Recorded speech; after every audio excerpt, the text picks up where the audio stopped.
পেজে আরও একবার চিংড়ি মাছের কোফতা রেসিপিটা আমি শেয়ার করেছিলাম, কিন্তু সেটা আর এটা একটু ডিফারেন্স। আসসালামু আলাইকুম, welcome to my cooking channel.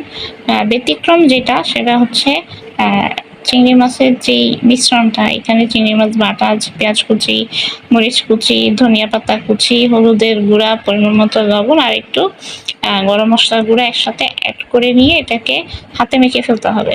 আগের ভিডিওটাতে যেটা দেখিয়েছিলাম যে এটা ঠিক এইভাবে কাঁচা অবস্থায় রান্না করা হয়েছিল, বাট আজকে যেটা দেখাবো সেটা হচ্ছে এইটাই আগে তেলে সুন্দর করে একটু ফ্রাই করে নিতে হবে।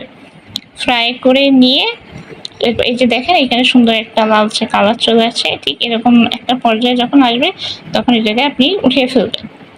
উঠিয়ে নেওয়া হয়ে গেলে এরপরে আবার এই তেলে গোটা গরম মশলাগুলো দিতে হবে, তেজপাতা, এলাচ, দারচিনি, এরপরে পেঁয়াজ কুচি পরিমাণ মতো পেঁয়াজ কুচি দিয়ে এটাকে কিছু সময় নাড়াচাড়া করবেন। এরপরে এখানে আদা বাটা, রসুন বাটা, শুকনো মরিচ বাটা, জিরা বাটা, হলুদের গুঁড়া আর পরিমাণ মতো লবণ সবটা একসঙ্গে দিয়ে আবার কিছু সময় নাড়াচাড়া করে এর ভিতরে আবার একটু পেঁয়াজ বাটা দিতে হবে। এরপরে সুন্দর করে মশলাটা কষিয়ে নিতে হবে। এখানে কোনো পানি ব্যবহার করব না, পানির বদলে নারকেলের দুধ, এখানে একটু কিছু পরিমাণ নারকেলের দুধ দিয়ে এটাকে ভালোভাবে কষিয়ে নিতে হবে। এটা কিছু সময়ের জন্য এবার ঢেকে রাখতে হবে মশলার কাঁচা গন্ধটা চলে যাওয়ার জন্য। কিছু সময় পর ঢাকনা তুলে নারকেলের পুরো দুধটা একসঙ্গে এখানে দিয়ে দিতে হবে। দিয়ে এবার এটাকে ভালোভাবে মিশিয়ে রান্না করতে হবে। কিছু সময় ঢাকনা দিয়ে ঢেকে রাখতে হবে।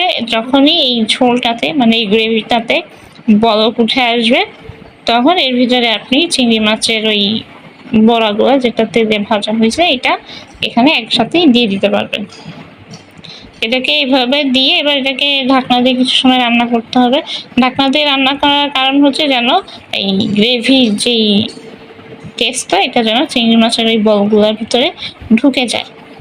এইখানে কিছু সময় ঢাকনা দিয়ে রান্না করে নেওয়ার পরে এরপর ঢাকনা তুলে নিয়ে এখানে পরিমাণ মতো একটু চিনি অ্যাড করতে হবে, গোটা কাঁচামরিচ অ্যাড করতে হবে, আর হচ্ছে গরম মশলার গুঁড়া অ্যাড করতে হবে।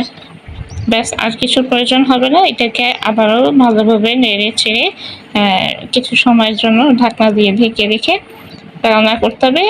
এবং শেষ পর্যায়ে এসে এখানে আপনি পেঁয়াজের বেরেস্তাগুলো দিয়ে দিতে হবে। এখানে এই যে দেখেন আমার চিংড়ি মাছের কোফতাটা অলমোস্ট ডান।